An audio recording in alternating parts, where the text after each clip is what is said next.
ahora mismo, ¿cómo ves el mercado de los operadores de recarga en España? Sobre todo también tú teniendo una pequeña visión, luego entraremos en detalles, pero así una visión general, concibiendo otros mercados en los que también tienes referencia como operadores que sois a nivel internacional. Viendo un poco de las barreras y los principales desafíos que tenemos en España, realmente es un tema de los temas burocráticos en general que hacen que los procesos sean mucho más lentos y que capaz en otros países no tenemos estas limitaciones. Los tiempos medios de instalación en España, por ejemplo, un proyecto con transformador puede ir a los 2 años fácilmente o mucho más, en cambio que en Francia y Portugal en 14 meses los tenemos activos. Entonces, entre esto, temas de también técnicas, partes de distribución de energía y los tiempos también de espera hacen con que los proyectos se vuelvan muy largos y que eso, tengamos cargadores ya instalados y parados por meses que no están construidos para ello, no está hecho para ello. Nosotros hemos apostado por la capilaridad y de dar una cobertura global al cliente de vehículo eléctrico. Y bueno, ya es posiblemente entrar muy pronto en harina y las comparaciones son odiosas, pero si nosotros operando actualmente en 2 mercados y desplegando redes de 2 mercados comparamos la tramitación en España con la tramitación, por ejemplo, en el Reino Unido, pues obviamente hay una serie de diferencias importantes y la más importante es la relativa a la gestión y el acceso a los puntos de conexión y especialmente una vez inicias la construcción de tu emplazamiento, has pagado la carta de condiciones técnico-económicas, pues el retraso que hay hasta que llega la conexión de ese punto, ¿no? Y que generalmente desde las compañías distribuidoras no se empieza a construir su obra hasta que no has terminado tu instalación, y ese es uno de los mayores de los principales problemas y la gran diferencia que al menos yo aprecio con respecto a otros mercados en Europa. Hablando, por ejemplo, de España, de Francia o de Noruega, de Finlandia, donde los colegas todavía dicen que pueden lograr su objetivo de tener estaciones operacionales, ¿no? Entonces, yo ya hace un año, las estaciones que todavía no había iniciado, era imposible tenerlos en operación al final de este año. Entonces, lo único bueno es que ya estoy seguro que no hay mucha esperanza que puedo tener más estaciones más este año. Y eso es una pérdida. También hemos cambiado nuestro proceso de instalación porque nos dimos cuenta que nuestro equipo queda mucho tiempo en el intemperie sin estar conectado, perdemos garantía de nuestros fabricantes y se condensan, se hacen problemas más grandes y empezamos con equipos que ya no tienen garantía. Entonces, lo que también es una nota crítica que en España sí se puede. Porque tenemos ejemplos donde vamos súper rápidos. Entonces, yo entiendo que la burocracia está muy complicado, que hay muchas reglas y que las reglas no son claras para todos y que son diferentes en diferentes comunidades, pero si hay commitment o si hay algún interés o si hay algo, que tenemos tiempos récords. Hemos tenido licencias de construcción en un mes y bueno, quisiera saber cómo podemos sacar estas posibilidades. Pregunta muy rápida en ese sentido, que seguiremos complementando, pero ¿es una cuestión de regiones, es una cuestión de ayuntamientos, es una cuestión de estatal ahora mismo en esas diferencias? Es muy a nivel local. Destacaría, como empezaba, yo creo que en España nosotros destacamos dos aspectos. Uno, muy constructivo, muy interesante, que es la alta competitividad que hay, la alta competencia que hay en cuanto a operadores de puntos de recarga. Hay mucho interés nacional e internacional por invertir en España y esto es diferente de otros países donde ahí está más concentrada la operación, la inversión en pocos operadores, y creo que eso es algo que debiéramos aprovechar, ¿no? ¿Qué nos estamos encontrando? Pues lo que conocemos todos y lo que estamos hablando continuamente, ¿no? La dificultad para desarrollar proyectos y las incertidumbres que hay en cuanto a los plazos. Es difícilmente explicable pues que pasen, no voy a decir meses, incluso años, desde que tienes un punto instalado hasta que lo operas, ¿no? Y eso es algo que no se entiende fuera, sobre todo cuando las empresas que invierten y confían en la inversión en España, pues no son de aquí, ¿no? Entonces les es muy difícil entender qué es lo que pasa. En España y en Europa, pues las trabas burocráticas no facilitan el despliegue de este mercado a la velocidad que nos gustaría, ¿no? Cuando vamos a cualquier evento en el que está la administración pública, están los fabricantes de vehículos, están los transportistas, siempre empezamos con el mismo mensaje de es que las operadoras no estáis invirtiendo. Y no es que no estemos invirtiendo, es que no nos dejan hacer a la velocidad que nos gustaría, ¿no?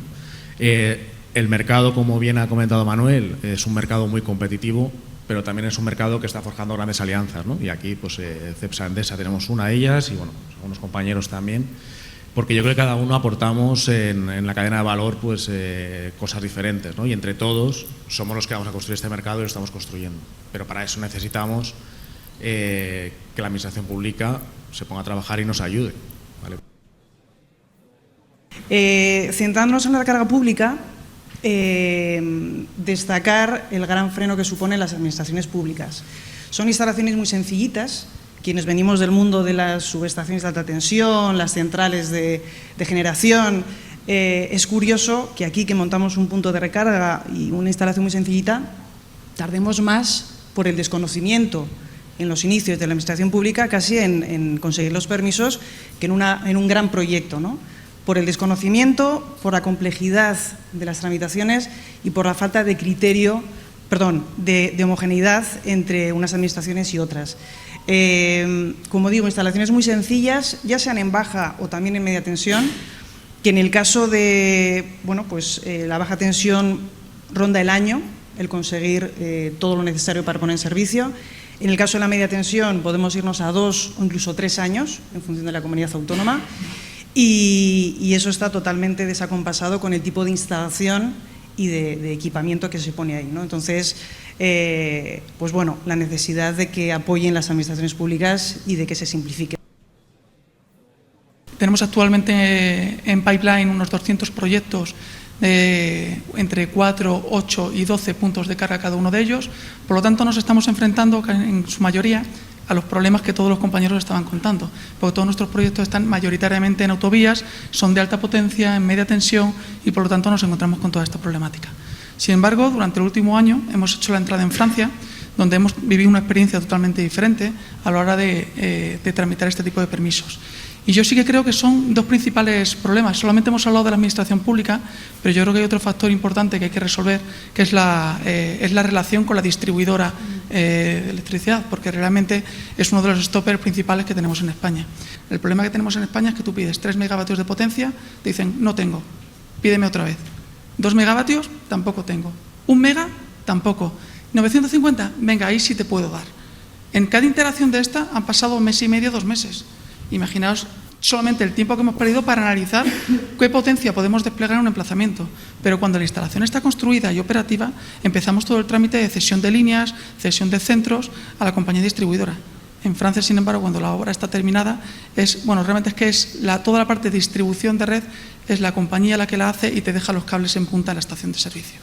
Entonces, yo creo que tenemos que avanzar hacia esto y tenemos que mirar hacia cómo se están haciendo las cosas en Europa. Quizás por complementar a mis compañeros, diría que con respecto a Portugal se nota mucho la diferencia en la accesibilidad que decíais también a los cargadores y la facilidad que tienen los clientes acceder a cualquier cargador de cualquier operador, algo que es muy complicado en España. Diría también la disponibilidad de los cargadores, que es un problema que estamos, y eso que Galp en España tiene muy pocos activos, muchos en construcción y muchos en el pipeline, pero sí que estamos sufriendo con los pocos que vamos teniendo en operación lo complicado que es operar esos cargadores, ¿no? Y garantizar al cliente final que van a estar operativos cuando ellos lleguen. ¿El modelo portugués tiene sentido en España? Y una segunda pregunta al hilo del viaje que tuve ocasión de hacer recientemente, donde me he encontrado, y aquí ya pues podéis participar todos un poco, es la información. Es decir, cuando vas por las autovías portuguesas te encuentras esa información de a 30, 20, 10 kilómetros tiene usted puntos de recarga y llegas y te los encuentras, o sea que es verdad. Yo creo que hay dos puntos aquí, ¿no? Lo que toca realmente la diferencia del usuario en Portugal, yo creo que aquí hay un punto bastante diferenciador y que es muy específico de Portugal, que es Movie, que es una plataforma que centraliza todos los puntos en un único sitio y básicamente permite dar muchísima más información a todos los operadores y para los usuarios finales es mucho más simplificado porque permite interoperabilidad mucho más simplificada. En lo que toca a la experiencia, fuera de la parte de interoperabilidad y aplicaciones, yo creo que hay un tema de contexto, ¿no? Portugal está está 2 o 3 años adelante de España en lo que toca, por ejemplo, a utilización y a expansión de los puntos de recarga. O sea, en España las ventas del primer trimestre fueron 4.5 o 5% de los coches fueron 100% eléctricos.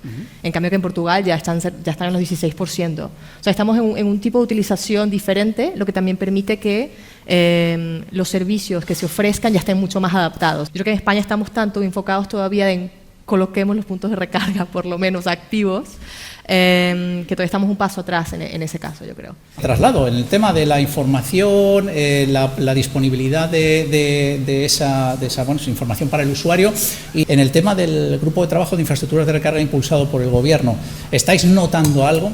En cuanto a la información, ya es posible realmente. Nosotros ya hemos señalizado la primera estación de recarga, concretamente kilómetro 178 de la 5. Es un proceso que solo nos ha llevado 6 meses, ¿no? de tramitación administrativa. Me parece poco. Me parece poquísimo, sí. Para conseguir 8 pegatinas en los carteles de la autovía y en los accesos a ¿Es una información que la estación de se va servicio? usted acercando y tal, o solo la que está en la estación propia? Es la información estática que ves en el cartel de una autovía, los típicos letreros que señalizan las salidas de cada autovía, y que actualmente veíamos siempre un surtidor, ¿no?, de negro dibujado. Ahora tienes 2, 3 surtidores en función de los servicios que das en esa estación de servicio. Alar, además declaraciones responsables, ¿todo esto va a velocidad de crucero? No, bueno, perdón. Me has asustado por un momento. No, me quedé pensando en una respuesta que quería dar respecto a Portugal, pero que tú ya sabes que yo pregunto lo que quieras y tú respondes lo que te dé la gana, así que... Pero puedo contestar esta de Portugal y después voy con la declaración. Por Porque yo creo que una de las ventajas grandes de Portugal en la transición energética es que hay una separación entre el costo del uso de la infraestructura y el consumo de energética. Y yo creo que eso es a futuro. Si tienes paneles solares y que tenemos esta forma de organizarnos con nuestra propia electricidad, se puede llevar su propia electricidad al cargador de Ionity, ¿no? Entonces ya en Portugal se puede, porque el sistema contable energética funciona. Entonces eso creo que es una ventaja, pero que bueno, que lamentablemente Portugal con su concepto es como una isla en Europa y que genera muchos problemas con la interoperabilidad entre los diferentes países y los operadores. Pero bueno, calculo que Movier también se adaptará. Y otra diferencia grande es que, hablando de la carga ultra rápido, que son principalmente en las autopistas, que es gran parte de Portugal está concesionado con un par de partners, entre ellos está Brisa, por ejemplo, que tiene 85% de las principales autopistas en Portugal. Como en Francia también, la mayoría de las autopistas están concesionados y que bueno, han lanzado concesiones y que ya Francia tiene como 80% de sus autopistas completos, con un punto de carga o con una estación de carga hasta gran capacidad. De muchos puntos, y que ya ahí la autoruta de Soleil está preparado, ¿no? Que enfrentan el problema acá cuando llegan a España. Respecto a la declaración responsable, yo entiendo que para muchos procesos que son más reducidos a nivel ayuntamiento puede servir, y tenemos algunas situaciones donde justo tenemos en la parcela la electricidad, no tenemos mucha interferencia con otros entes y podemos tener la declaración responsable. Pero muchas veces cuando la electricidad está más lejos, cuando tenemos que hacer un proyecto especial para la distribuidora, o que tenemos otros temas con medio ambiente o con urbanismo, que hay muchas excepciones. Y nosotros, por más que ahora tenemos la puerta abierta de hablar con el CNMC para decir que, bueno, que si este ayuntamiento no está respetando, gran parte también del avance de los procesos es la buena relación a nivel ayuntamiento. Entonces muchas veces nosotros balanceamos y pensamos, bueno, vamos a forzar acá la declaración responsable, o nos enfocamos a mantener la buena relación porque nos dicen que en 2 meses tenemos el permiso. Nosotros sufrimos y vemos, y yo creo que es algo compartido, cuatro grandes problemas. Uno de ellos creo que se ha resuelto, ¿no?, y que afecta fundamentalmente a entornos urbanos y la carga C, ¿no?, la baja potencia, que son las declaraciones responsables que te permiten hacer la instalación en plazos muy cortos. Yo creo que eso de forma general está funcionando bien, o al menos en unos plazos razonables. pero seguimos sufriendo, pero esto no es la solución para el problema, porque seguimos teniendo problemas en la carga, en el proyecto de media tensión, donde tenemos que seguir las tramitaciones de siempre, ¿no? con licencias, permisos de obras, con plazos pues que no están escritos, no sabemos cuándo te van a dar el permiso. La afectación de carreteras, donde mucha de la alta potencia se ve afectada por esta tramitación, tampoco hay plazos, o sea, y aquí nos podemos ir a años, ¿no? Y es donde nuestra empresa está poniendo en este momento mucho foco, o sea, en desplegar infraestructura en entornos de carretera, y lo estamos también viendo en la alianza con CEPSA, donde claramente pues, muchas estaciones de servicio están en entornos de carretera y requieren ese permiso de afectación de carreteras. Tampoco se ha resuelto la intervención que tiene que hacer la distribuidora para que te conecten a la red el punto de recarga. Estamos en lo mismo, no sabemos cuándo. O sea, podemos tener el punto instalado, le podemos poner incluso una caperuza para que parezca que no hay nada ahí, ¿no? Hay una cosa que ha parecido una seta, pero que no funciona, y que al menos la experiencia cliente o la insatisfacción del cliente pues no exista, pero no sabemos cuándo cuándo vas a poder poner el punto en operación. Entonces, no, yo creo que no se ha resuelto, o sea, el problema lo seguimos teniendo ahí, seguimos haciendo inversiones que no sabemos cuándo los vamos a poder operar. Y creo que claramente la administración pues bueno ha hecho cosas, ha trabajado, muchas reuniones, ¿no? Pero no tenemos una solución. Y a lo mejor el problema verdaderamente es que tenemos muchos gobiernos y muchas administraciones donde cada una tiene su regla, ¿no? Y bueno, pues no sé, yo creo que el siguiente gobierno, sea el que sea, pues creo que podría, si trabajan más en plantear una regulación, una legislación que sea homogénea, donde haya plazos concretos y donde verdaderamente vean el proyecto, digamos, hasta su final, no por partes, pues seguramente pues encontremos una solución. David, a ti te quería preguntar algo concreto, porque tú representas también a un sector como el de las estaciones de servicio, ¿no? Que tenían regulatoriamente unas obligaciones, unas ya han pasado en febrero para un tipo de cantidad de suministro de combustible, y otras acabarán en agosto para instalaciones de 150 kilovatios. ¿Estamos cumpliendo? ¿Vamos a llegar? Se ha trabajado para intentar llegar, y vamos a llegar como podamos. O sea, ahí sí que estamos muy de la mano, pero al final no nos están ayudando, ¿no? Y al final, en las conversaciones que tenemos con la administración, se lo ponemos encima de la mesa. Es decir, oye, me estás obligando, no era necesario a nosotros que nos obligaras, porque ya lo queríamos hacer, pero es que no llego.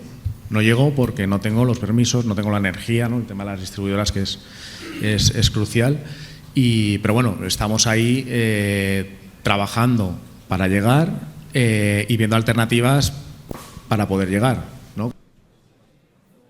Mónica, te quiero preguntar, vosotros estáis además trabajando en un despliegue de infraestructura de recarga de alta potencia destinada a heavy duty vehicles, así que en ese sentido, ¿cómo estáis viendo el despliegue de la infraestructura de recarga?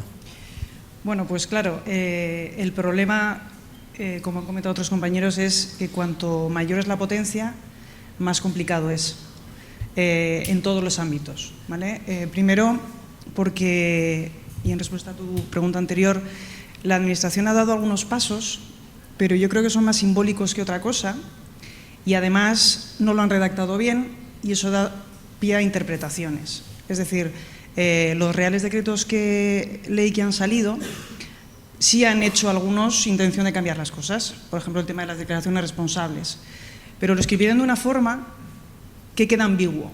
Entonces, al quedar ambiguo, no está definido qué es instalación de recarga, no queda claro si afecta solo a la instalación interior o también a la parte de la distribuidora.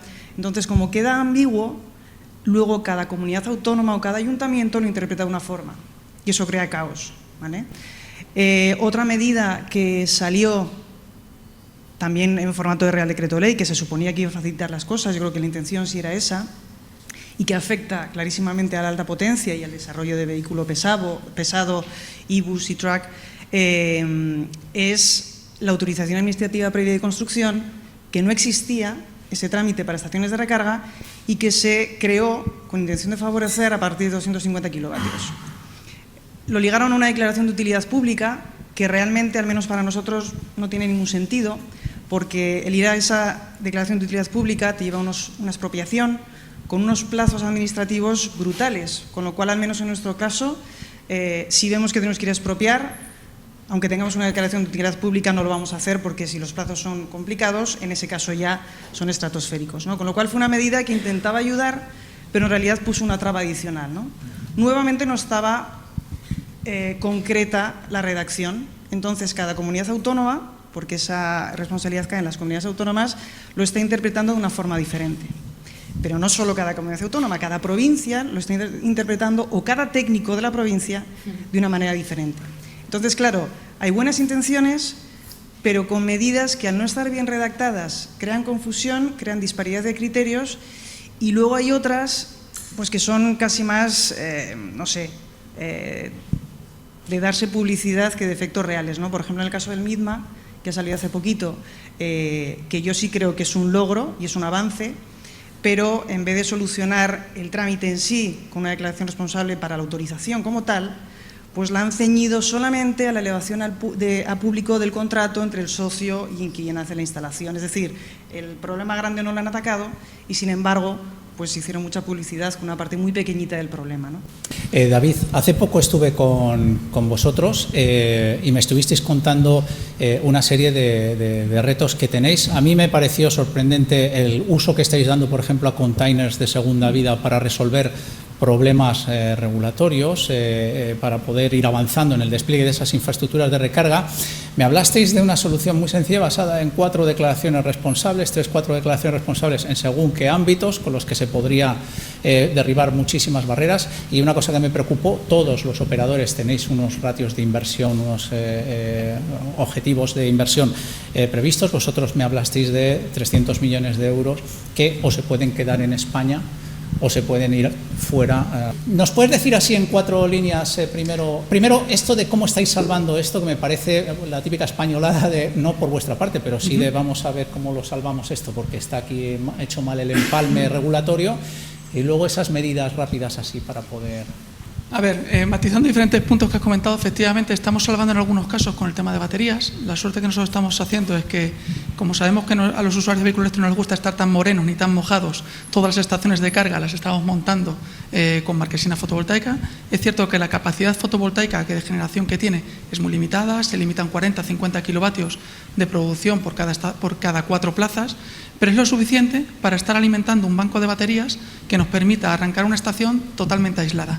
¿Qué conseguimos con esto? Pues básicamente evitarnos toda la fase final de conexión a la red eléctrica y poder abrir una estación prácticamente aislada. ¿Vale? Es uno de los pasos que estamos haciendo. Gracias a contenedores como el de Biplanet, que es una lástima que hoy yo no haya podido estar aquí, pero también con otros fabricantes, todos de origen español. Por otro lado, hablabas también del tema de las inversiones. Efectivamente, o sea, yo creo que en esta mesa agruparemos más de 2.000 o 3.000 millones de euros de inversión que estaríamos encantados de poder invertirlos en España. Pero los inversores que están detrás nuestra están invirtiendo por un plan de inversión para construir una red de carga y atraer usuarios y clientes. ¿La construiremos en España o la construiremos en los países en los que estamos desplegando? En Francia, en Italia, en Alemania, donde sea. Por lo tanto, aquellos países que nos permitan desplegar más rápido serán donde más rápidamente se van a ir los fondos de inversión. Bueno, básicamente nos está tocando salvar la parte final, como te estaba diciendo, de las autorizaciones administrativas o de la puesta en servicio, poniendo en marcha con las baterías, ¿vale? Y toda la parte inicial sí que la estamos intentando salvar con declaración responsable y tirando directamente a construir en aquellos sitios donde veamos que es ejecutable. Ignacio, ¿cómo veis? ¿Habéis notado una evolución? El Gobierno está pues, emitiendo pequeños parches, pequeñas soluciones, y que tengo muchísimas ganas de que vean el problema de una forma general y pues emitan una normativa que permita desbloquear todos los problemas y no uno a uno, que vaya generando más barreras, que en muchos casos es lo que está generando por Portugal. Yo creo que el sistema portugués, también decía Alan, tiene muchas ventajas. Yo creo que el hecho de tener Movie ha permitido que el mercado de movilidad eléctrica se desarrolle mucho más rápido. Es cierto que tenemos que tener en cuenta todos que Portugal es 1/5 de España, que los desplazamientos que se hacen no tienen nada que ver y que es mucho más fácil electrificar un país como Portugal comparado con España. Yo creo que el hecho de que España sea tan grande y que necesitemos todos electrificar España y llegando a todas las zonas, no solo a las ciudades, ha hecho que también tengamos una visión de optimización de costes diferente en algunos casos a otros países. Laura, había una pregunta, me mandó un correo que comentaba en que hay casos en los que se necesita un transformador y que la distribuidora tiene que dar un código para que la empresa que produce los transformadores puedan empezar a hacer el trabajo. Y algunas distribuidoras pueden tardar en dar ese código varios meses y luego entraría el trabajo del transformador que podría tardar unas 18 semanas, lo que retrasa mucho el proceso. ¿Hay otros operadores que se encuentran con esta barrera? Emoji besito, cara sonriente. Pues este es el mensaje de Laura. ¿Cuál es realmente ese problema? Y vamos a verlo aquí, porque me lo preguntabas para qué tal, pues lo preguntamos acá y que nos cuenten el resto de operadores. ¿Cuál es realmente ese problema que te encuentras? Sí, bueno, esto fue un caso muy específico. Ese es un caso muy específico, pero es interesante porque es otro caso añadido más de reto, ¿no?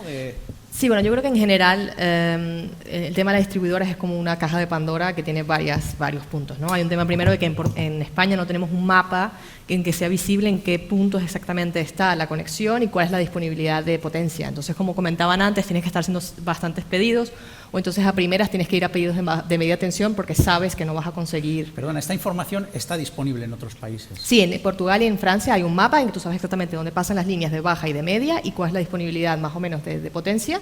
Entonces, cuando tú estás ya negociando o decidiendo que vas a invertir en una localización específica, ya sabes más o menos cuál va a ser el proyecto, los tiempos, o sea, ya sabes en lo que te estás metiendo. En España haces estas negociaciones a ciegas y después, una vez que realmente, vale, vamos a entrar en el proyecto, tienes que esperar lo que te diga la distribuidora y cambia muchísimas veces todo lo que tú tenías en mente que querías hacer. O sea, tenías un cargador, un proyecto sencillo de 150 kilowatts, no conseguiste esa potencia, tienes que irte con un CT o entonces te tienes que ir con un proyecto de menor tensión. Entonces, bueno, esto por primero ya da complejidad, ¿no? Y tiempos que se alongan, como habían comentado. Después hay un segundo tema de realmente, que también ya fue comentado, en que no hay tiempos definidos en que la distribuidora te tiene que dar una respuesta y que tiene que hacer la construcción, ni que la comercializadora después vaya y realmente instale todo. Entonces, este proceso tarda un montón. Y aquí entra este tal ejemplo de que muchas veces esperamos meses a que nos den la pequeña información que necesitamos para hacer el pedido del centro de transformación, que ya tarda bastante tiempo. Entonces, es por eso que un proyecto con un transformador fácil se te va a 2 años mínimo, ¿no? Y bueno, finalmente, que también fue más o menos tocado este tema, que no es nada más en relación a los transformadores, es que el trabajo de la distribuidora no puede ser hecho en paralelo al trabajo de construcción de obra civil de los operadores, que por ejemplo en Portugal y Francia sí que se puede. Entonces esto hace con que sea un proceso escalonado que tarda mucho más. Entonces, hoy en día tienes poca potencia en España disponible en baja tensión, tienes que ir a media, pero entonces en media ya sabes que se te acompleja bastante el proyecto y que va a tardar. Ignacio, ¿cómo veis, habéis notado una evolución? Como hay diferentes distribuidoras en España, cada una tiene los trafos de intensidad que están dentro de un centro de transformación o de un centro de seccionamiento, son específicos con una configuración concreta para cada distribuidora. Por lo tanto, tú no puedes planificar una compra de centros de transformación estándares porque en función de dónde vayas ejecutando los proyectos vas a tener que configurarlos con unos trafos de intensidad diferentes. Pero incluso en baja tensión nos encontramos situaciones pues muy particulares también. Y tenemos en Buenia tenemos un equipo interno, por ejemplo, que está dedicado exclusivamente a perseguir la tramitación de distribuidora, pero no con la distribuidora, con los ayuntamientos en los que distribuidora entregan sus solicitudes de licencia de obra, se quedan en algún sitio en un despacho de un técnico y nadie los persigue. Nadie, sabes que si no estás encima de la administración, pues si estás insistiendo llamando todos los días, a veces tu expediente se acelera, a veces no, o tienes la oportunidad de resolver dudas acerca de tu expediente. Pues cuando nosotros finalizamos los trabajos, como bien decía David, entonces distribuidora, y le pasas el proyecto, le pasas el CIE, le pasas una serie de información a la distribuidora, entonces ellos empiezan su proyecto, pero su proyecto empieza por la solicitud de licencia de obra también, y ellos no tienen declaración responsable, por la solicitud de permisos de paso, porque sus líneas van por vía pública. Y nosotros tenemos un equipo dedicado a perseguir esa tramitación. Pues incluso en esas situaciones, tenemos un caso en particular ahora, que después de meses persiguiendo la licencia de obra en un determinado ayuntamiento, la conseguimos en diciembre. Hoy, 1 de junio, todavía no tenemos la estación operativa, hay que cruzar, la distribuidora lo único que tiene que hacer es una zanja de 8 metros para cruzar una carretera. ¿Y tiene sentido esto del mapa de infraestructuras de recarga? ¿Es por donde debemos ir? Tiene sentido, evidentemente, tener como país un mapa de infraestructura, porque es información que da trazabilidad y que sea información pública, pues es evidente que ayuda, sobre todo porque gran parte del mercado que debe adoptar la movilidad eléctrica no es digital, no es nativo digital. Entonces, tener algo que visible sin necesariamente tener que estar entrando en las apps, pues es algo, entrando en una website pública, pues yo creo que ayuda mucho al cliente, ¿no? al mercado. Esto no es nuevo para las estaciones de servicio, ¿no? Las estaciones de servicio ya tienen que compartir la información de su ubicación, los servicios que dan, el precio. Entonces, bueno, para nosotros las primeras estaciones que ya tenemos en servicio, que os invito a conocer, ya las hemos informado sin más dificultad, ¿vale? Y creemos que es necesario este mapa, ¿no? que es muy necesario, y haciendo analogías al mercado portugués, que hemos hablado antes, ¿no? Que está Movié como empresa pública que hace esa interoperabilidad pública, pues yo creo que es un buen espejo donde mirarse.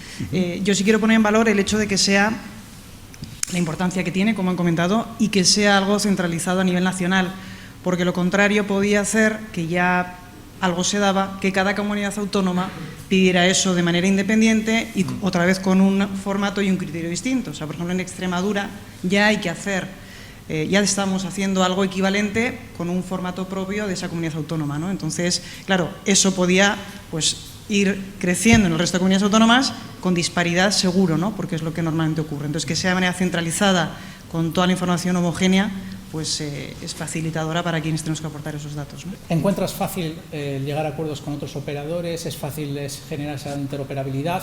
¿Vais a solucionar a los usuarios, pues a lo mejor implementando sistemas de pago adicionales? ¿Cómo lo tenéis previsto como modelo de negocio en Power?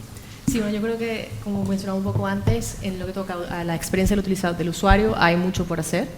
Y realmente no solamente en la offline experience, o sea, como cuando tú llegas al punto, que cómo llegas a él, la iluminación, o sea, hay un montón de cosas que se pueden hacer, pero ahora principalmente es el tema de la interoperabilidad y realmente garantizar es que el usuario, la aplicación que use o el mapa que use, los puntos de recarga aparezcan en ellos, ¿no?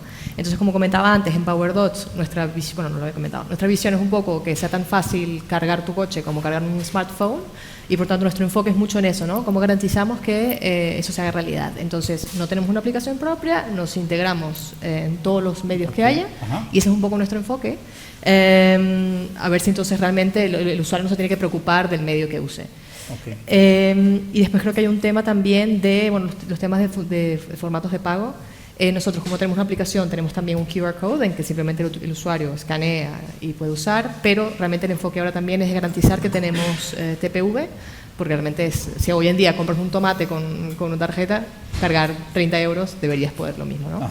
En cuanto a la interoperabilidad, nosotros estamos abiertos a interoperar, y no solo eso, sino que activamente estamos conversando con las diferentes empresas del sector, tanto nacionales como internacionales, para lograr esos acuerdos, en muchos casos bilaterales, en otros casos a través de plataformas como Jire, Hyatt, para interoperar con estas empresas. O sea, sí, abiertos a la interoperabilidad, pero vemos aún implementando CPI, resolviendo los protocolos o interconectándote con las diferentes plataformas, tienes problemas operativos.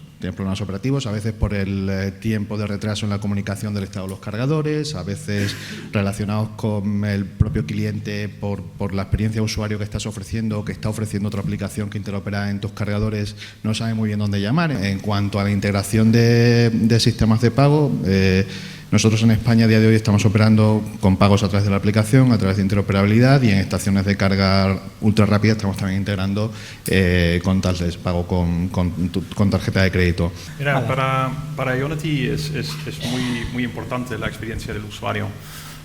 Creemos que la paz y la tranquilidad que tienes al manejar tu vehículo eléctrico se tiene que trasladar también al momento de llegar a la estación de carga, donde te encuentras con un oasis, nada más te aparcas, te enchufas tu coche y te vas a tomar un café o lo que sea.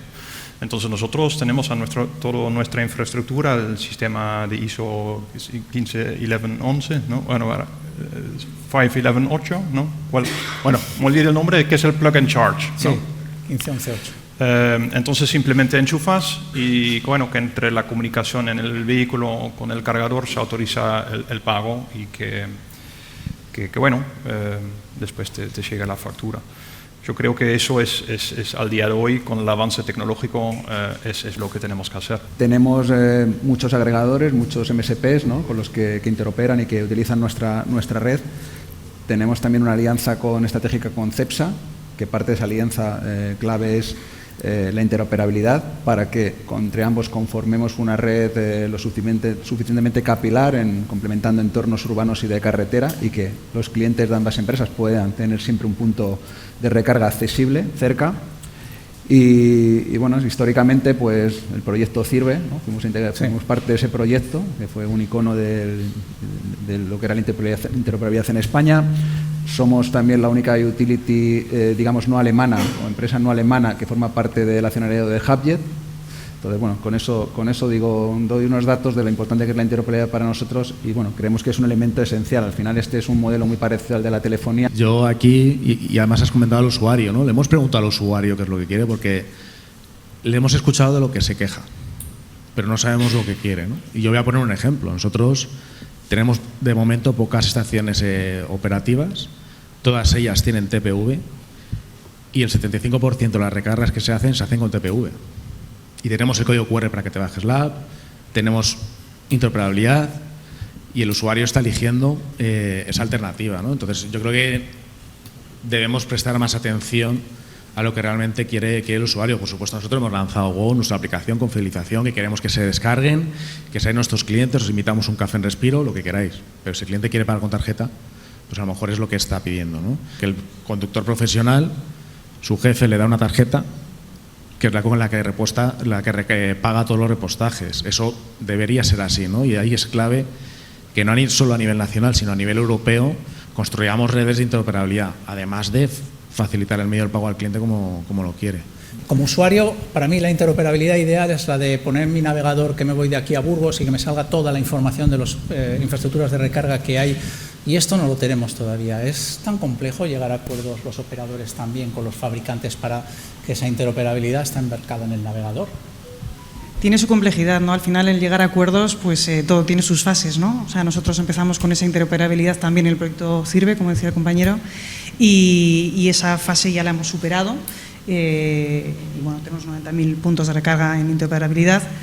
Pues ahora toca esa otra fase, ¿no? O sea, todo lo que son acuerdos tiene su dificultad y tiene un proceso, ¿no? Entonces, bueno, pues estamos en ello. Lo mismo la tecnología TPV, pues nosotros empezamos con la app.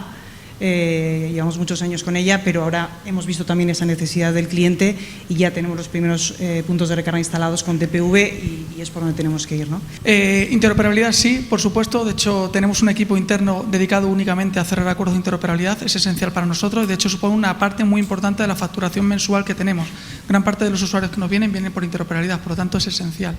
Plug and Charge, que decía Alar, más importante todavía. De hecho, yo creo que lo que tenemos que aspirar como mercado es a que no obligar al usuario a utilizar una app, que un usuario coja el coche, salga de viaje y diga, mira, ahí cojo y paro. Hoy la gente elige entre parar en rojo, en naranja, en verde, pues que eso pueda elegir el día de mañana la gente viajando por la carretera y diga, esas son las que me gustan, ahí quiero parar, pero no tiene por qué ser necesaria una app, ¿vale? Es verdad que hoy tenemos la tendencia de pensar que el navegador me diga dónde, porque tenemos todavía cierta ansiedad a dónde pueda haber. Es que tenemos que aspirar a que no haya ansiedad, a que haya tantas estaciones de carga que el usuario pueda elegir durante su recorrido dónde quiere parar. Y para eso es esencial el Plug and Charge, para que el usuario llegue, pare, enchufe y se tome un café. A nivel interoperabilidad yo creo que estoy bastante alineado con todo lo que dicen. A nivel fabricantes de vehículos, yo creo que hay 2, 3, 4 que agregan grandes fabricantes, que no son tantos para llegar a un acuerdo con ellos, y que es verdad que ellos se tienen que conectar con muchísimos operadores, lo que genere que ellos están bastante saturados a la hora de firmar un acuerdo. Y a nosotros nos pasa que sí que tienes acordado ya el acuerdo, pero hasta que consigues firmarlo pues demora más tiempo, ¿no?